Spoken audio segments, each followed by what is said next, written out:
In dem folgenden Video bestätigt der französische Nobelpreisträger und Virologe Professor Luc Montagnier, dass das derzeitige Coronavirus eine Laborschöpfung ist und Sequenzen von AIDS bzw. HIV-Viren enthält, die durch noch unbekannte professionelle Molekularbiologen eingefügt wurden. Et vous êtes arrivé à certaines conclusions.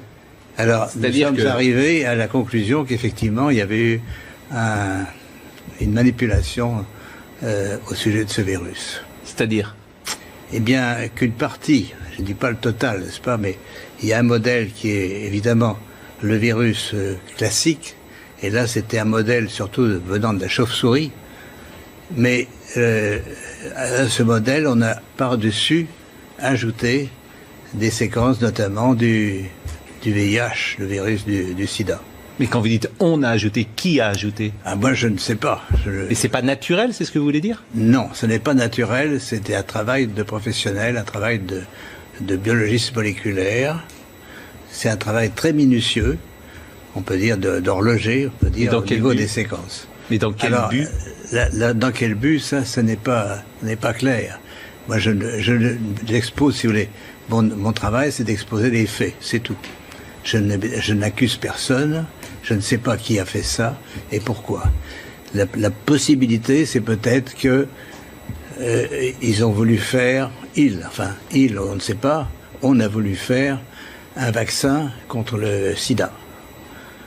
Donc on a pris des petites séquences du virus et on les a installées dans la séquence plus grande du coronavirus. Alors je suis pas sûr de comprendre tout ce que vous dites. C'est-à-dire que dans ce virus, il y a une part de VIH? Voilà, c'est ça. Le matériel génétique du virus est un long ruban d'ARN, n'est-ce pas? Comme de l'ADN, mais c'est de l'ARN. Et dans ce long ruban, à une certaine place, on a fixé des séquences petites de VIH. Mais ces séquences petites ne sont pas petites pour ne rien vouloir dire. Elles ont la possibilité de modifier, par exemple, ce qu'on appelle des sites antigéniques. C'est-à-dire, si on veut faire un vaccin, on peut très bien modifier la protéine qui est exposée pour le vaccin par une petite séquence venant d'un autre virus. Mais vous êtes certain de ça? Parce qu'on a dit que le bruit a couru, que c'était d'une origine humaine finalement, et ça a été ensuite réfuté par la plupart des autorités scientifiques quand même. Il y a quand même une volonté d'étouffement, si vous voulez. Les travaux, nous ne sommes pas les premiers. Un groupe de chercheurs indiens, très, très renommés, avait publié la même chose. On les aura forcés à rétracter. Et on les a forcés comment? C'est-à-dire, c'est annulé.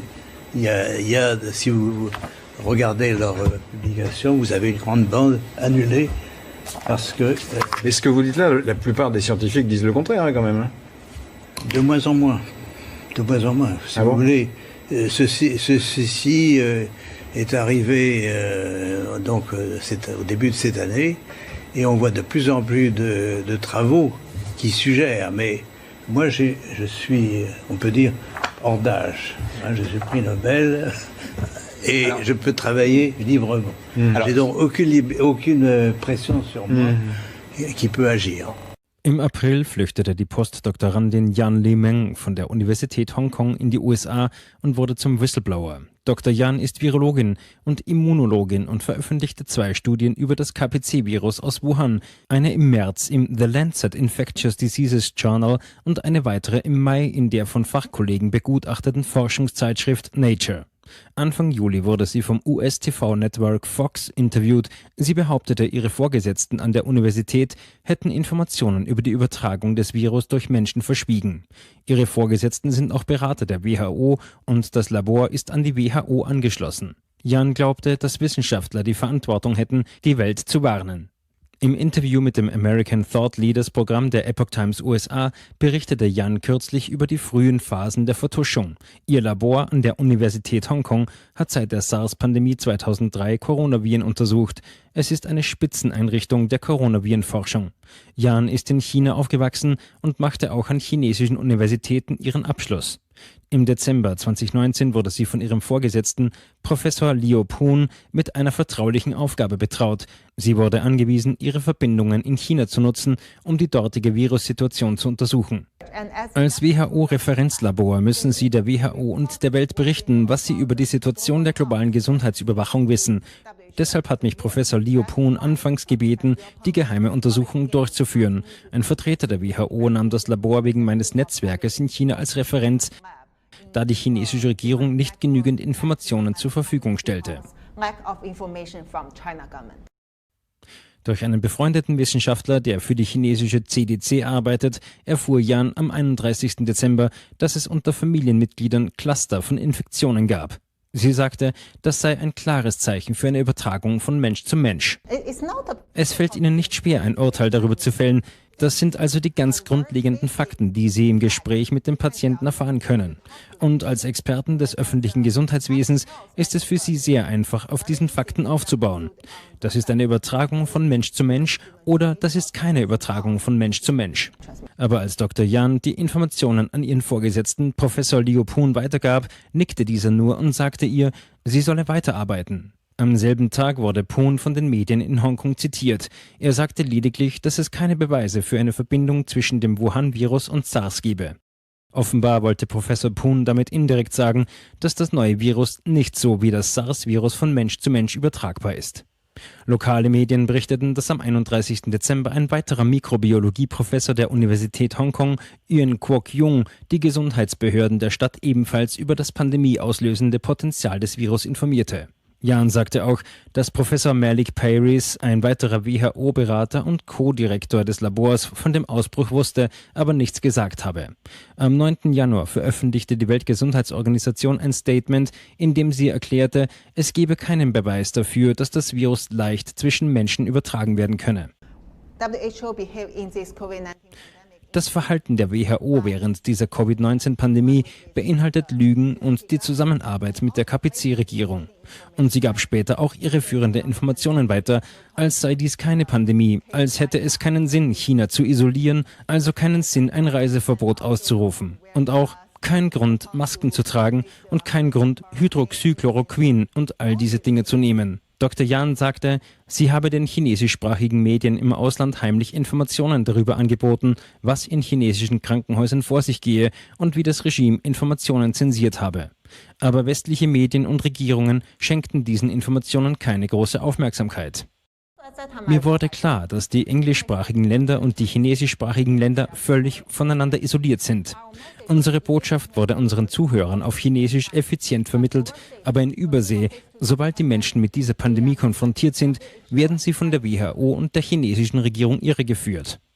Deshalb beschloss Dr. Yan, in den Westen zu gehen und der Welt mitzuteilen, was sie wusste. Aber unter großen Opfern für sich selbst. Als ich noch im Flug war, informierte die Regierung von Hongkong das Nationale Ministerium für Staatssicherheit in Peking und dann schickten sie Leute nach Qingdao, meiner Heimatstadt, in mein Haus und bedrohten meine Familie. Dr. Yan sagte auch, dass das Regime versucht habe, ihre Glaubwürdigkeit zu zerstören. Sie richteten in ihrem Namen gefälschte Facebook-Konten ein und verbreiteten über Twitter und Reddit Gerüchte über sie. Auch wenn ich im Journal Nature als Co-Autorin publiziert habe, wurde ich von ihnen einfach so als Hamsterpflegerin in Hongkong beschrieben. Also sie gaben ihr Bestes, um mich zu ruinieren und meine Glaubwürdigkeit zu ruinieren und mich aufzuhalten, mich zum Schweigen zu bringen. Yan sagte, sie werde weiterhin Berichte darüber veröffentlichen, was sie über das Virus weiß. Jeder verdient es, die Wahrheit zu erfahren. Und jeder ist betroffen. Deine Gesundheit, deine Wirtschaft, dein Leben. Wir sollten also auf denjenigen zurückkommen, der diesen Ausbruch initiiert hat. Ich meine die KPC-Regierung. Fordern Sie sie auf, Rechenschaft abzulegen.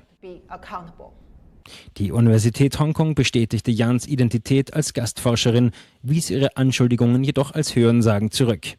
Für die chinesischen Behörden existiert die Whistleblowerin gar nicht. Sie sagen, dass sie Dr. Yan Limeng nicht kennen würden und dass China den Ausbruch immer transparent behandelt habe. Wir begrüßen eine Ärztin aus Hongkong, die in China Untersuchungen zum Covid-19-Virus im Dezember, Januar diesen Jahres gemacht hat. Und sie sagt, es hätten Leben gerettet werden können. Aber ihr Chef hat es unter den Felsen gekehrt.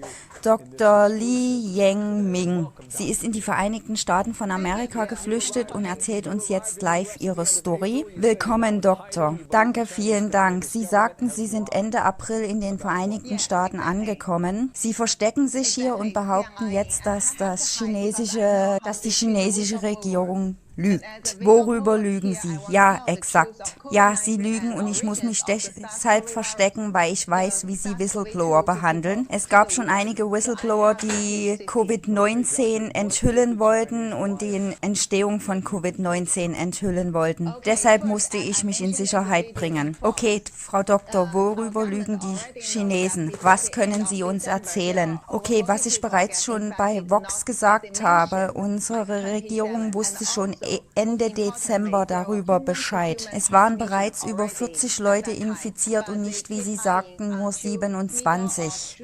Und noch wichtiger, sie wussten, dass es eine Mensch-zu-Mensch-Übertragung gab. Aber sie logen bis Mitte Januar weiter über die Mensch-zu-Mensch-Übertragung. Also Sie behaupten, es war bereits Ende Dezember Mensch-zu-Mensch-Übertragung. Ja. Und die WHO und die chinesische Regierung haben es nicht eher bekannt gegeben. Wenn Sie recht haben, wie wären die Dinge auf der Welt da jetzt anders? Und in Amerika? Okay, ich erkläre es dir. Als erstes, wir haben hier eine riesige Pandemie. Es ist größer, als was wir alles bisher wussten. Das Timing war sehr entscheidend. Hätten wir es alle eher gewusst, hätten wir jede Menge Menschenleben retten können. Okay, wow. Sie haben Ihren Ehemann eingeladen, mit Ihnen mitzukommen, aber er ist nicht mitgekommen. Sie haben mit den FBI schon gesprochen. Wer untersucht jetzt Ihre Geschichte, Frau Doktor? Das FBI untersucht meine Geschichte und viele andere Menschen von der US-Regierung. Sie haben mich schon kontaktiert und müssen jetzt meine Story verifizieren. Okay, Frau Doktor, können Sie es beweisen? Ich habe den Beweis, dass die FBI-Agenten am Los Angeles Flughafen mein Telefon konfisziert haben und ein paar Tage später es mir in New York wiedergegeben haben. Ich meinte, was können Sie beweisen, was Sie China vorwerfen? Können Sie das beweisen? Oh ja, ich habe sehr viele Beweise. Ich habe mit den chinesischen Leuten vom chinesischen CDC gesprochen. Außerdem habe ich eine Menge Freunde, die an der Frontlinie in Wuhan das Virus untersucht haben. Ich habe Chat-Aufzeichnungen von ihnen. Ich kann sie Ihnen später zeigen. Sie glauben, dass Ihr Leben in Gefahr ist und nicht mehr zurück nach Hongkong gehen können? Natürlich, ich weiß, wie Sie mit Whistleblowern umgehen. Seit Jahrzehnten bringt unsere Regierung Leute zum Schweigen, die die Wahrheit erzählen wollen. Nicht nur wegen Covid-19. Auch andere Dinge, die in China passieren. Bei der ersten SARS-Zeit hat Professor in Beijing wurde zum Schweigen gebracht. Der Professor aus Shanghai konnte eine Sequenz vom SARS-CoV-2-Virus filtern und wollte diese im Februar zeigen. Und dann wurde sein Labor plötzlich von der Regierung geschlossen. Weiß das chinesische Auswärtige Amt hier in der USA, wo Sie sich befinden? Sie behaupten nämlich, dass Sie nicht wissen, wer Sie sind. Sie hätten noch nie etwas von Ihnen gehört. Was sagen Sie dazu, Frau Doktor? Natürlich wissen Sie nichts von mir, weil ich kein Top-Virologe bin, der direkt mit der WHO als Berater arbeitet. Ich arbeite aber mit einem Kollegen zusammen, der direkte Verbindung zu den Top-Virologen in China hat. Letzte Frage. Ich habe Sie gefragt, wer Ihre Geschichte untersucht. Vielleicht kann ich die Frage noch etwas anders zusammenfassen. Was kann die US-Regierung im Moment mit ihren Dokumenten tun? All die Dinge, die ich weiß, habe ich alles Beweise an die US-Regierung übergeben. Ich möchte, dass die Regierung und dass die amerikanische Bevölkerung versteht, wie schrecklich das alles ist. Es ist nicht, was sie denken. Es ist nicht, was sie gehört haben. Es ist nicht, was sie gesehen haben. Nichts, was sie in den Medien gesehen haben, nichts, was sie von der WHO oder von der chinesischen Regierung gehört haben. Es ist etwas komplett anderes. Wir müssen die Wahrheit veröffentlichen. Wir müssen die Wahrheit über diese Pandemie veröffentlichen. Wir haben aber nicht viel Zeit. Sie, Frau Doktor, zeigen eine Menge Courage in Ihrem persönlichen Leben heute. Sie können ausführlich über die Story auf foxnews.com nachlesen. Vielen Dank, Dr. Li Yengming.